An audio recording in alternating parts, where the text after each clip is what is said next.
Kapartner ang Sunsilk with Nano Complex, Tide Doble, Juicy Cologne, at Sun Cellular Text Unlimited.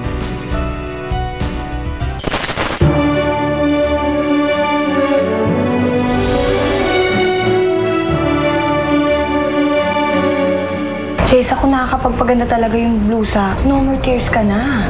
Nawawala yung blusa. Dito ko lang tinago yun eh. You do not strike me like a woman that gives up easily, Cleo. I promise you, tita, pag natikman ni Angelo yung mga labi ko, he'll be mine again. May paghanga man ako kay Angelo. Alam kong hanggang saan ang paghangang yun. Hindi kagaya ng ibang tao. Ako ba pinatatamaan mo? Masaya ka na? Jessa, come back here, you monster! May ticket ka ng masquerade ball. Punta ka ba nun? Sige, sir. Saan pupunta yun? Jessa, sandali! Jessa, yuhu, Jessa. Ito na, pera. Mag-grocery ka na. Ma. Huwag ka lang sumigaw. Magkakatonsillitis ka lang. Nakatakas na ang bubuet. Oh, you let her out of your sight. Ay, nako. Oh my goodness. Sino magluluto ngayon, ano? Don't tell me ako. Ay, nako, bagong manicure ang mga kamay ko. Ay, ang galing. Kaya naman pala, gustong-gusto mong kayo ang mapunta sa ukay-ukay, no? Well, naipahid na ang cutics. Wala na ako magagawa. Ikaw na magluto. Total naman, kupas na yung manicure mo. Sige na, Iha. Kakainis talaga. Kakainis. Bakit ba ako pumayag-payag na maalagaan niyang anak ni Reyang yan? Ako, alam pa lang na ganun kalaking konsumusyon. Can you imagine? Pumayag akong alagaan yung anak ng karibal ko?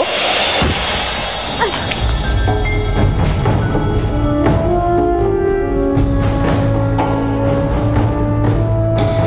Sinabi mo pa. Biro mo, ikaw ang nag-aalaga doon sa anak na pangit ng karibal mong yon, habang siya naman nagpapasarap sa Amerika. Aba! Sorry po, hindi ko po kayo nakita. It's okay, Iha. No problem. Sige po. Jessa! Jessa, sandali! Sino yan? Wala. Nakabungguan ko lang. Okay. Kasi si Edward. Nag-resume lang. Tayo na tayo siguro. Passport mo. Or dyan lang yan sa bab. Jessa! Jessa! Jessa, please! Come out! Mag-usap tayo. Jessa! Jessa! Jessa, kailangan pa natin mag-usap. Angelo, pwede magpa-picture? Jessa! Jessa!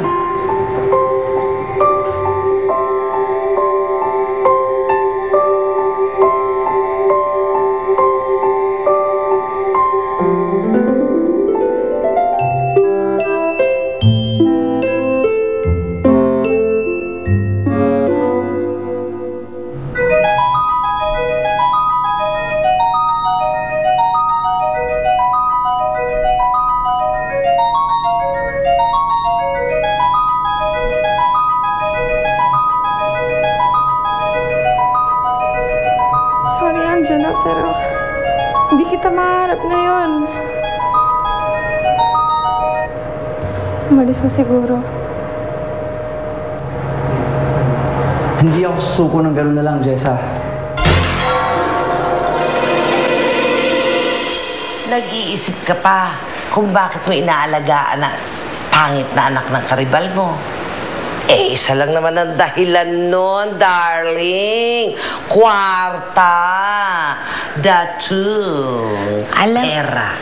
Alam ko. Yun naman talaga ang dahilan eh kung bakit ko pumayag na alagaan yung anak ni Rhea.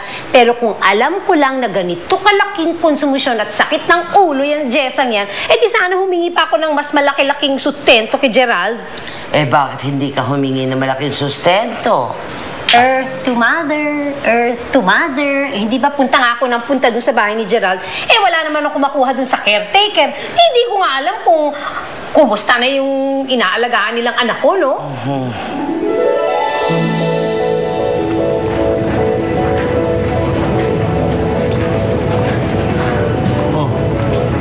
Saan ba galing? Bakit ngayon ka lang? I just saw this girl, Dad, and I decided to get her number. And did you get her number, ha, kuya? Hanggang ngayon ba naman, Alison, wala ka pa rin tiwala sa kuya mo? Ha? Ito, number. Eh, sinubukan mo na ba tawagan yung number na yan? Alam mo, we girls usually give out fake numbers para sa mga nangungulit na tulad mo. Para tigilan niyo na kami. Don't tell me. Naiisip mo ang anak mo. Bakit ko naman iisipin yung anak ko? Sagabal lang yun sa buhay ko. Minsan naman kasi namimiss ko, baka iniisip ko kung gusto na siya, ano ba itsura niya, ganun lang. Tingin. 0987? Anong telephone company to? Ano ba? I told you so. Tama na, tama na. Alison, huwag mo na kasing inaasar yung kapatid mo. Edward, sinabihan na kayo ng mama mo. Si Alison pa eh. What's it going? Saan ang mama niya? Hindi ako aalis dito hanggat hindi ko nalalaman ang totoo. Nagpunta ka ba talaga ng ball? O ano naman masama doon? At ba't mo nililihim sa akin?